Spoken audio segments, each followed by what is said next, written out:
All right, good morning, guys. This is your 3.4 to 3.5 quiz review that we're going to be working on today in class.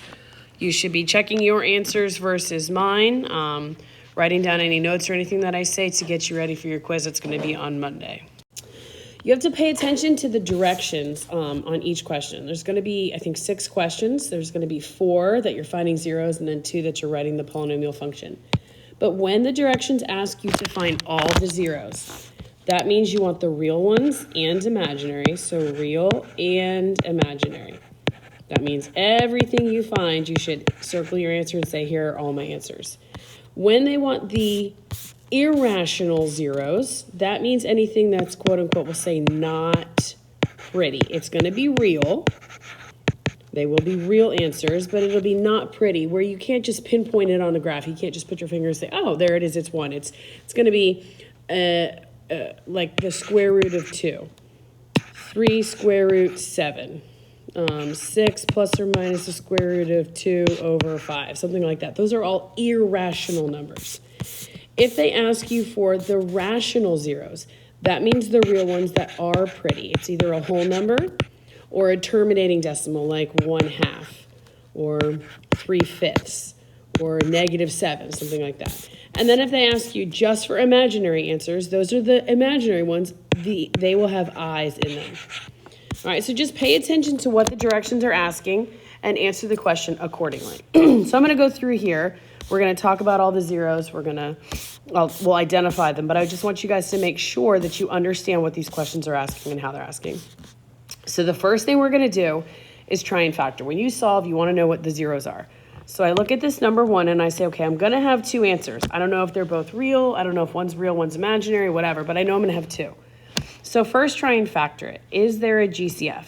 No, there's not a GCF. Well, this is a trinomial. Can I break this down into something times something? If I put x in the front here, are there factors of -2 that'll multiply to give me -2 but add to give me 6? No. So the only thing that's going to work here would be the quadratic formula. And the reason we can use the quadratic formula here is because our highest exponent is squared. So I'm going to say -6 plus or minus the square root of b squared. So 6 squared minus 4 times 1 times 1. Sorry, times -2. A times c, -2. All over 2 times 1.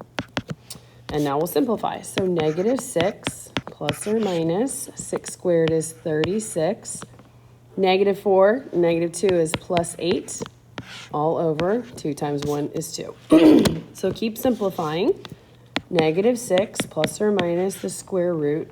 36 and 8 is 44 divided by 2. And then I say, can I break down 44? We always have to simplify our radical. So 44 is the same as 4 times 11. You want a perfect square and a non-perfect square. So the perfect square in 4 is 2. That's going to come outside. So I have -6 plus or minus 2 root 11 over 2. And then the last thing we do is we see if we can simplify. So I know that -6 divided by 2 is going to give me -3 plus or minus 2 divided by 2 is just going to cancel as 1. So my answers are x equals -3 plus or minus the square root of 11. This is a real answer. These are 2 real answers. And they are both irrational because you can't just pinpoint where they are on a graph. The square root of 11, I don't know what that is off the top of my head. All right, so let's go and look at number 2. All right, number 2 is a little different. It's only 2 terms. If this said x squared minus 36, super easy, difference of perfect squares. But this isn't the difference of perfect squares. There's a plus sign here. So you could use the quadratic formula where your b term would be 0. Or you can just say, you know what? Since I have just my x squared and a number, I can just set this equal to 0. I know I'm going to have 2 answers. So x squared plus 36 equals 0. If I move 36 to the other side, I have x squared equals -36. And we take the square root. So x equals plus or minus. Well, the square root of 36 is 6. But remember, this is 36 times -1. So I have the square root of 36 is 6, and the square root of -1 is I. So again, I have two answers here. There's two answers, but they're both what? They're both imaginary. In this question, you don't have any real answers. You just have two imaginary. All right, moving down then to number 3. All right, number 3, the way it's set up, this is the difference of perfect squares. 9y plus 25, 9y minus 25. I'm going to go ahead and change this just a little bit. So go ahead and change this with me. I'm going to make this a little bit harder, and I'm going to say that this is 81y to the 4th. Same kind of problem. Just going to make our solutions a little different. So this is going to be 9y squared, 25 and 25 gives me 625. So difference of perfect squares would be 9y squared plus 25 and 9y squared minus 25. So at the beginning, guys, we change this to a 4. So I know I'm going to have 4 answers. So I look and say, all right, can I make this any smaller? I notice that 9 and 25 are both perfect squares, but they're not the difference of perfect squares. It's actually the addition of perfect squares, which we can't break down anymore. But I can break down 9y squared minus 25. This would become 3y plus 5 and 3y minus 5.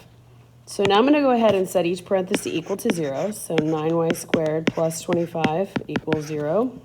3y plus 5 equals 0. And 3y minus 5 equals 0. So go ahead and solve like normal. Move the 25 over. It becomes 9y squared equals negative 25. Divide by 9. And you get y squared equals negative 25 over 9. So when we take the square root, I have y equals, plus minus goes in front. Now think about this, guys. The square root of 25 is 5. The square root of 9 is 3. But what needs to go with my answer? There needs to be an I here. Why is there an I? Because there's a negative inside my parenthesis. So then I come over here and I say, okay, we're going to move the 5 over. This becomes 3y equals negative 5. Divide by 3, and I get y equals negative 5/3. Move 5 over here. I get 3y equals 5. Divide by 3, and I get y equals positive 5/3. So I now have 4 answers. I have 2 there, and I have 2 here. Now, if the question asked you for the real or rational zeros, you would just give me these 2. Why these 2? Because, actually, just be real. Because it's not turning decimal, but real because there's no imaginaries. These 2 are imaginary. So just please be very careful with how the question is asked. If it asked for all, you would give me all 4. If it asked for just the real, you give me the ones without the I. If it asked for just the imaginary, you give me the ones with just the I. All right, scooting along here. All right, this looks like a nice, easy trinomial. Hopefully it is. So I say, is there a GCF? No. All right, well, are there factors of negative 3 that multiply to give me negative 3 and add to give me a negative 4? I don't think so. If this was a positive 3, then yes, absolutely it would work. But this is not a positive 3, so it's not going to work. So that means we have to use the quadratic formula, and that's okay. We guys can do that. So I have negative b, so negative 4 plus or minus the square root of negative 4 squared minus 4 times 1 times c, which is negative 3, all over 2 times 1. So as we keep simplifying, excuse me, my fingers scooted too far. So plus or minus negative 4 squared is 16. Negative 4 times negative 3 is going to give me plus 12 divided by 2 times 1 is 2. So we can keep simplifying this a little more. We have 4 plus or minus the square root. What's 16 plus 12? Well, 6 and 2 is 8. And 1 and 1 is 28 divided by 2. So I have a positive number underneath my radical. That means I have real answers. They may not be real pretty, but I have real answers. So think about this. We can break up 28 into a perfect square and a non-perfect square. It'd be 4 times 7. So this would become 2 root 7. So you have 4 plus or minus 2 root 7 over 2. And we can simplify a little more. 4 divided by 2 is 2. 2 divided by 2 is 1, so it's plus or minus the square root of 7. 2 real answers. Happens to be irrational. I can't put my finger exactly on that point on the x-axis. All right, we come to another trinomial here. All right, trinomials, we always try to factor. We always think, golly, can I do something with this? If not, we'd have to do our P over Q. There's no GCF, but let me see if I can factor this. X times what is going to give me x to the fourth? That would be x squared and x squared. Are there factors of 100 that'll multiply to give me 100, but add to give me 29? Well, let's think about this. I have 1 and 100, 2 and 50. That's not going to work. 3, 4, and 25. There we go. What's 4 plus 25, guys? 29. So good. Plus 4 plus 25 equals 0. That was pretty easy. Now, if both of these were minus, we'd have two difference of perfect squares. X plus 2x minus 2, x plus 5, x minus 5. But they're not minus. They're both plus. That means we can't factor. We just have to set it equal to 0 and solve.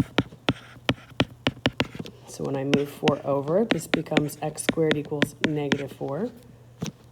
Take the square root. I get x equals plus minus the square root of 4 is 2. And since there's a negative underneath here, my I has to go with it. So I have two answers there.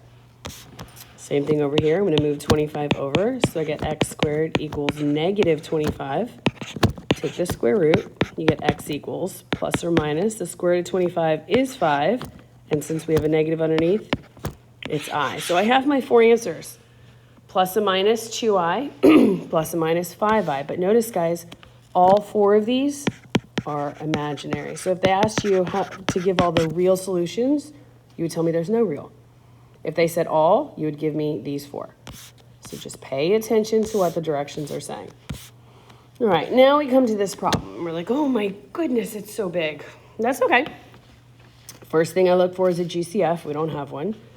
So then we're like, oh no, I might have to do P over Q. But before you jump to P over Q, let's see if this groups, since there's four terms. So I'm going to take these two and these two. What can I take out of 3x cubed minus 2x squared? I can take out an x squared, and I'm left with 3x minus 2. Now, what can I take out of 75 and 50? Well, I notice they both have what in common? A 25. Since it's positive, I'm going to keep it positive. 75 divided by 25 is going to give me 3x. 50 divided by 25 is going to be minus 2. So if you guys notice, I now have discovered the GCF in this problem. It's 3x minus 2. So we're going to bring the 3x minus 2 out in front. We write it one time, and then the leftovers get their own parentheses. So x squared plus 25 equals 0. Now, guys, at this point, you see if you can factor more. Again, if this was minus 25, you could, but it's not. It's plus. So we have 3x minus 2 equals 0.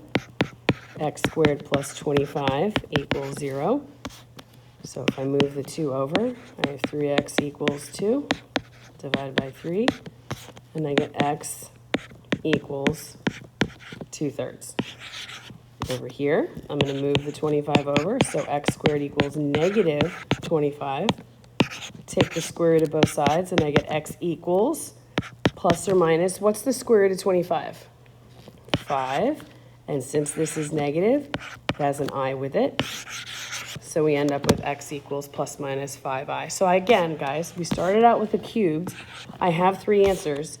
2 of them are imaginary, and 1 of them is real. All right, come on down here to number 7. All right, number 7 is kind of a long problem. Nothing wrong with that.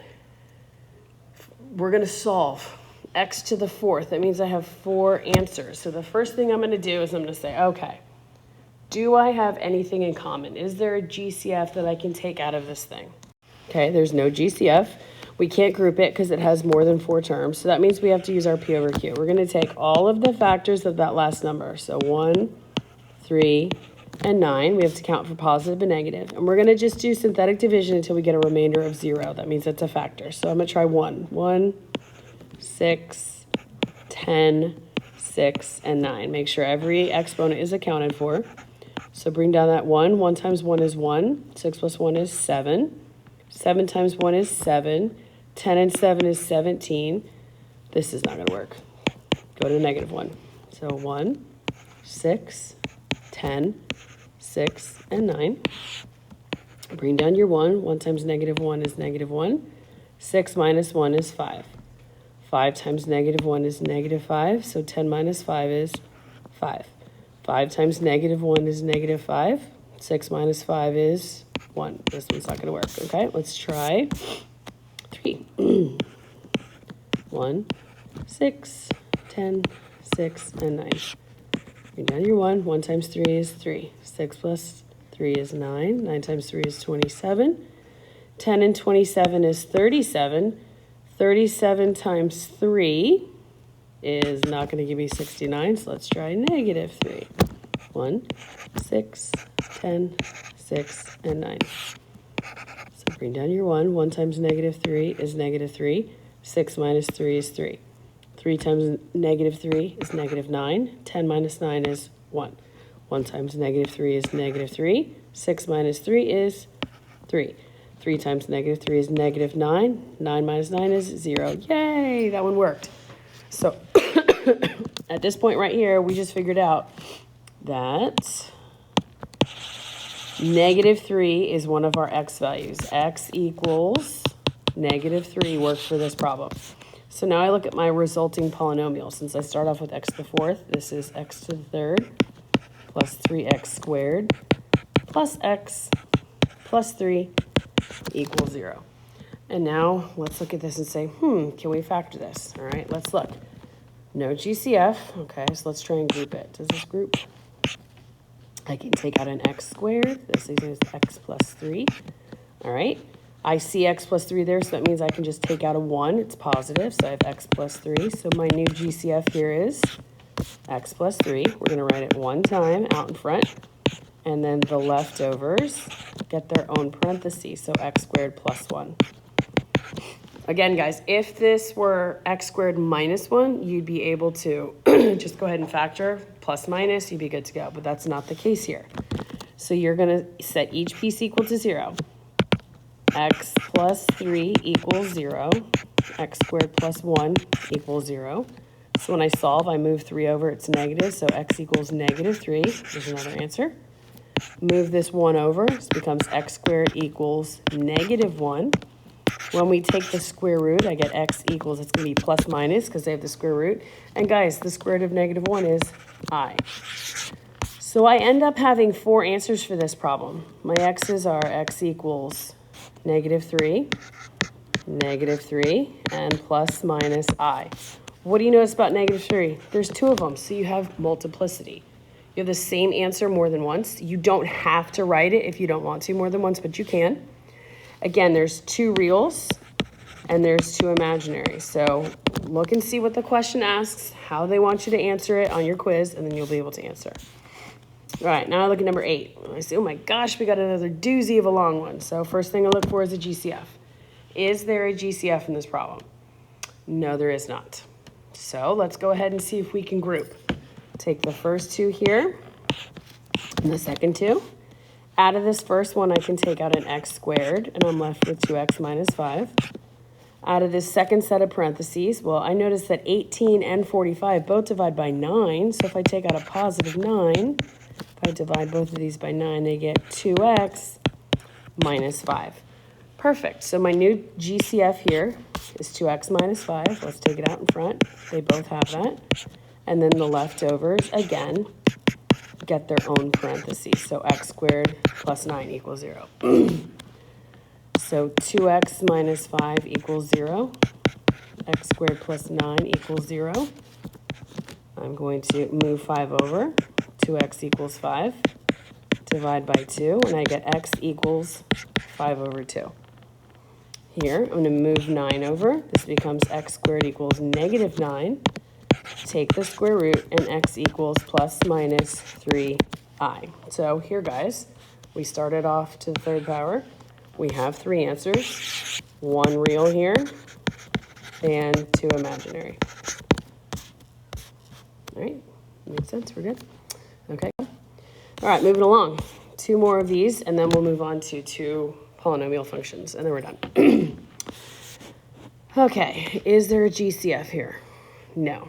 Can I group? And this is going to work out nice and pretty for us. No. That means we have to use P over Q. Our factors of the last term. So plus minus 1, 2, 17, and 34. Again, guys, our goal here is to get a remainder of 0. So hopefully this will work out nice and easy for us so we can get that answer done quickly. So let's start with 1. So my coefficients are 1, 10, 33, and 34. So bring down your 1. 1 times 1 is 1. 10 and 1 is 11. 11 and 1 is 11. This is going to give me 40. Nope, not going to work. Try negative 1. So 1, 10, 33, and 34. So bring down your 1. Negative 1. 10 and negative 1 is going to be 9. 9 times negative 1 is negative 9. 33 minus 9, not going to work. Let's try 2. 1, 10, 33, 34. Don't get discouraged, guys. Keep working until you find one. You will find one. 1 times 2 is 2. 10 and 2 is 12. 12 times 2 is 24. This one's not going to work. Go to negative 2. 1, 10, 33, 34. 1 times 2 is negative 2. 10 minus 8. Sorry, 10 minus 2 is 8. 8 times negative 2 is negative 16. 33 minus 16 is going to give me 17. 17 times negative 2 is negative 34. We got a remainder of 0. So you guys just found out here that x equals negative 2. So one of my answers is x equals negative 2. It's a nice, pretty real rational number. So I take my resulting polynomial, x squared plus 8x plus 17, and I set it equal to 0. Now, guys, look at this. Is this going to work out factoring-wise? No. There's no factors of 17. That'll multiply to give you 17, but add to give you 8. So that means we have to use the quadratic formula since our highest exponent is a 2. So negative 8 plus minus the square root of 8 squared minus 4 times 1 times 17 all over 2 times 1. So keep simplifying. This is going to be negative 8 plus or minus. 8 squared is 64 minus, well, 17 times 4. Let's go ahead and do that up here. 7 times 4 is 8. Carry the 2. 4, 5, 68. Okay. Over 2. So I'll go down here. Negative 8 plus or minus 64 minus 68 is going to be negative 4 divided by 2. Excuse me, negative 8 plus minus. And square root of negative 4 is 2i over 2. And then we could simplify just a tad more. Negative 8 divided by 2 is negative 4. Plus minus 2 divided by 2 is just going to leave me with just I. So I have my 3 answers. I started out x cubed. I knew I was going to have 3 answers. 1 is real, and the other 2 are what? That's right, imaginary. Good. All right, one more, and then we'll move on to some polynomial function stuff. Ooh, this is a big one too. No GCF, can't group it, so P over Q. Factors of 16, plus minus 1, 2, 4, 8, 16. Let's use our synthetic division and see where we get a remainder of 0. So 1, negative 8, 17, negative 8, and 16. Make sure every exponent is accounted for. So 1 times 1 is 1. Negative 8 and 1 is negative 7. Negative 7 and 1 is negative 7. 17 minus 7 is 10. 10 times 1 is 10. Negative 8 and 10 is 2. Not going to work. Go to negative 1. 1. Whoops. Get a little room. Negative 8, 17, negative 8, and 16. So bring down our 1. 1 times negative 1, negative 1. Negative 8, negative 1, negative 9. Negative 9, negative 1 is 9. 17 and 9 is going to give me 26. 26 and negative 1, negative 20. This isn't going to work. Let's go to 2. 1, negative 8, 17, negative 8, 16. Again, don't give up. Don't get frustrated. Just keep working. Be diligent. Bring down your 1. 1 times 2 is 2. Negative 8 and 2 is negative 6. Negative 6 and 2 is negative 12. 17 minus 12 is 5. 5 times 2 is 10. Negative 8 and 10 is 2. This is not going to work. Let's go to negative 2. 1, negative 8, 17, negative 8, and 16. So bring down your 1. 1 times negative 2, negative 2. Negative 8, negative 2, negative 10. Negative 10 and negative 2, positive 20. 17 and 20 is going to give me 37. 37 times negative 2 is, this isn't going to work either. All right, 1s and 2s didn't work. Let's try 4. Again, don't get frustrated. Keep working. You guys are doing a great job. We will find our answer, I promise. 1 times 4 is 4. Negative 8 and 4 is negative 4. Negative 4 and 4 is negative 16. 17 minus 16 is 1. 1 times 4 is 4. Negative 8 and 4 is negative 4. Negative 4 and 4 is negative 16. Yay! See? Diligence paid off. We found out that one of our answers is x equals 4. Make sure you circle that, highlight it, whatever. Don't forget about it because it is actually one of your answers. So my resulting polynomial is x cubed minus 4x plus x minus 4 equals 0. So again, with what we have left over here, we want to try and factor it. So let's see if this will group. Anything I can take out in common here? Okay, they both have an x squared, so I can have x minus 4. I can take out a 1, and then I'm left with x minus 4. So I see that my new GCF is x minus 4, so I'm going to come up here. Write that one time out in front, and then the leftovers get their own parentheses. So x squared plus 1 equals 0. All right, guys, we've seen this problem a few times already. X squared plus 1 is not the difference of perfect squares, so we can't say plus minus 1. So I'm going to just set each parenthesis equal to 0. X minus 4 equals 0. X squared plus 1 equals 0. Move the 4 over, you get x equals 4. Move the 1 over, you get x squared equals negative 1. Take the square root, you get x equals plus minus, because it's a square root. And since that's a negative 1, you have just the letter I. So again, we found our 4 solutions.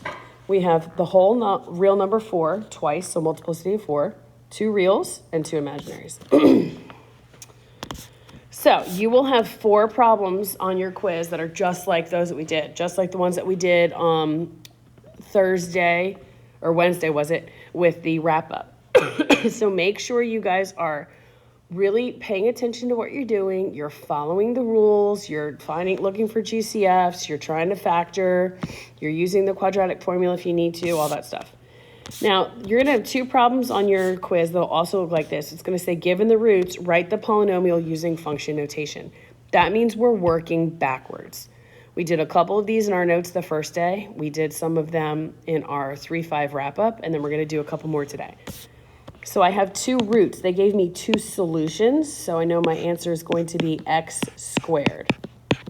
I take my 3 over 2 and I move it over. It becomes negative 3 over 2. I take positive 5 and move it over. It becomes minus 5. So we don't like to multiply and FOIL with fractions, so I'm going to rewrite this as 2x minus 3. Remember, your denominator becomes coefficient, times x minus 5. And then we just FOIL. 2x times x is 2x squared. 2x times negative 5 is negative 10x. Negative 3 times x is negative 3x. Negative 3 and negative 5 is plus 15. So it says to write your answer using function notation, meaning your answer should say f of x, g of x, h of x, whatever. But function notation means a letter of x. And then combine like terms. So you have 2x squared. Negative 10 and negative 3 is minus 13x plus 15. So your final answer is what the original problem would look like given the 2 zeros that we gave you. So you should be able to FOIL it back together and then factor. All right, here, my problem should be x to the 3rd because I have 3 zeros here. They gave me 3 answers. If you have 4, it would be x to the 4th and so forth. So I'm going to take negative 4 and move it over. It becomes x plus 4. Negative 2/5 moves over, becomes x plus 2/5. 1/3 moves over, becomes x minus 1/3. Now, to get rid of fractions, I take my my denominator becomes a coefficient. So x plus 4, and I have 5x plus 2, and then I have 3x minus 1. So I'm going to go ahead and leave that x plus 4 out in front. It doesn't matter what order you FOIL. I just like to leave the first one out in front and then work with the second two. So 5x times 3x gives me 15x squared. 5x and negative 1 is negative 5x. 2 times 3 is 6x. 2 times negative 1 is minus 2. So I still have my x plus 4. I'm going to combine like terms, clean this up a little bit. So 15x squared. Negative x plus 6x is plus x. And then I have minus 2. Now I take these two and I multiply them together. So x times 15x is 15x cubed. X times x is plus x squared. X times negative 2 is minus 2x. 4 times 15 is plus 60x squared. 4 times x is plus 4x. And 4 times negative 2 is minus 8. So now you need to remember, you're going to write your answer in function notation. That means I have f of x, g of x, h of x, something of x out in front.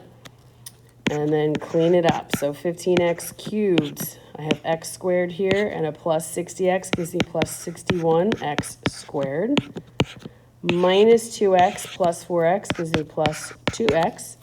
And then this minus 8. So your final answer is the polynomial that produces these roots as your answer. So you'll have 2 of those on your quiz. So make sure you guys are practicing these problems. Go ahead over the weekend, maybe erase everything, rework it, that sort of thing. You're not going to remember the answers. And just make sure you guys are ready for your quiz on Monday. All right, and have a great weekend.